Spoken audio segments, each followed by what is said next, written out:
तो आज हम डेल कार्नेगी की काफ़ी मशहूर किताब है how to win friends and influence people, यानी मित्रों को जीतें और लोगों को प्रभावित करें, इस पर थोड़ी बात कर रहे हैं। हमारे पास इसके कुछ खास अंश हैं जी। देखिए, ये किताब 1936 की है, लेकिन आज भी मतलब गजब की बात है कि लोग इसे पढ़ते हैं, इसकी बातें करते हैं। बिल्कुल। तो हम यही देख रहे हैं कि इसमें से वो क्या खास बातें निकाल सकते हैं जो हमारे रोजमर्रा के व्यवहार में हमें बेहतर बना सकें। पर सवाल यही है कि भाई इतने साल बाद भी, करीब 90 साल हो गए, ये सिद्धांत इतने कारगर क्यों है? हाँ, ये बड़ा अच्छा सवाल है। मेरे ख्याल से इसकी वजह यह है कि कार्नेगी ने कोई ऊपरी टिप्स नहीं दी। उन्होंने इंसानी मनोविज्ञान को बहुत गहराई से समझा था। ये सारे सिद्धांत सहानुभूति पर, दूसरों के सम्मान पर और पॉजिटिव बातचीत पर टिके। और ये चीजें तो देखिए कभी पुरानी नहीं होती। सही बात है। जमाना बदले, टेक्नोलॉजी बदले, पर इंसान की जो बेसिक जरूरतें हैं वो तो वही रहती हैं। चलिए, तो एक जो सबसे बुनियादी सिद्धांत लगता है मुझे, उससे शुरू करते हैं। वो है आलोचना, निंदा या शिकायत न करें। सुनने में तो आसान लगता है, पर करने में मुश्किल है ना? अरे बहुत मुश्किल, क्योंकि पहला रिएक्शन तो अक्सर यही होता है कि कमी बता दें।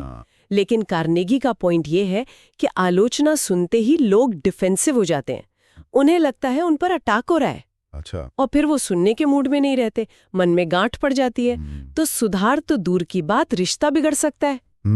इसके बजाय कार्नेगी कहते हैं, भाई सामने वाले का नजरिया समझने की कोशिश करो, और अगर कुछ अच्छा दिखे तो उसकी सच्ची तारीफ करो। तारीफ? हाँ, सच्ची तारीफ। देखिए, हर इंसान को अपनी पहचान, अपनी तारीफ अच्छी लगती है।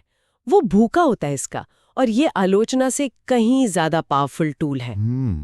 ये इंटरेस्टिंग है। मतलब आलोचना से बचकर लोगों को अपना बनाने के और क्या तरीके हैं?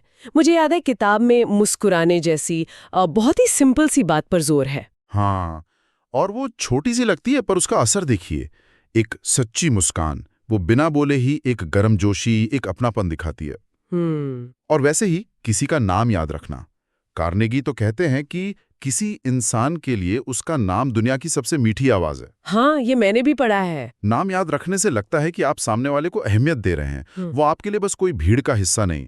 और एक और जरूरी बात, अच्छा श्रोता बनना। सुनना। हाँ, ध्यान से सुनना, लोगों को उनके बारे में बात करने देना, उनमें दिलचस्पी दिखाना, ये बहुत जरूरी है। अच्छा, सुनने और नाम याद रखने से आगे बढ़ते हैं।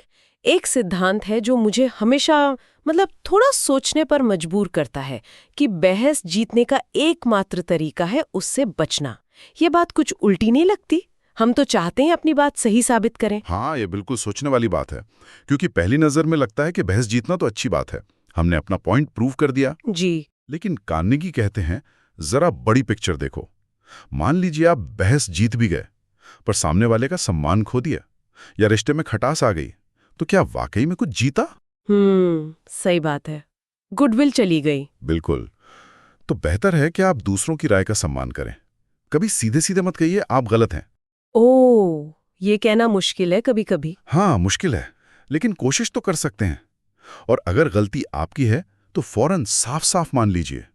यहां पर वो जो सहानुभूति वाली बात है ना, वो बहुत काम आती है।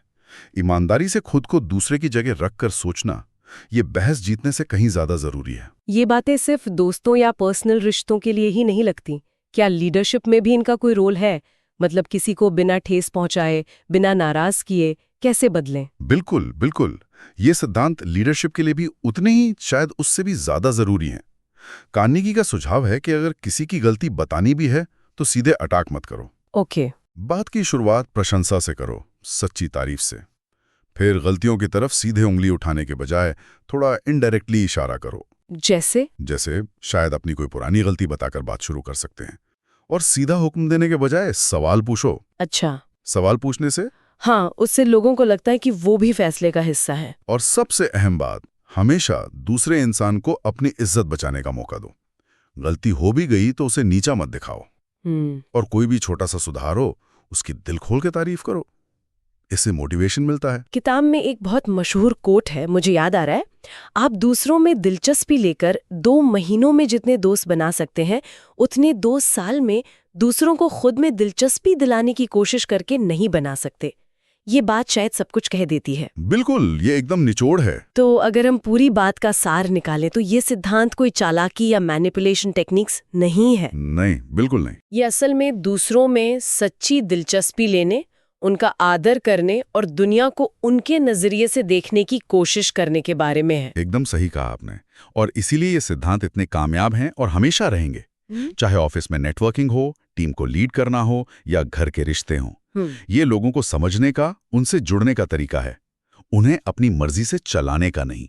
ये इंसान की गरिमा का सम्मान करना सिखाते हैं। तो इस पूरी बातचीत के बाद मेरे मन में एक सवाल आ रहा है।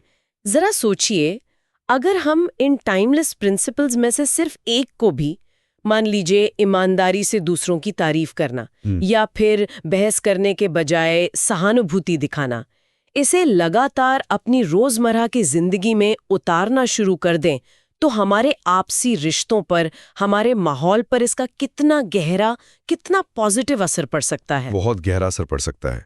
एक छोटा सा बदलाव भी बड़ा फर्क ला सकता है।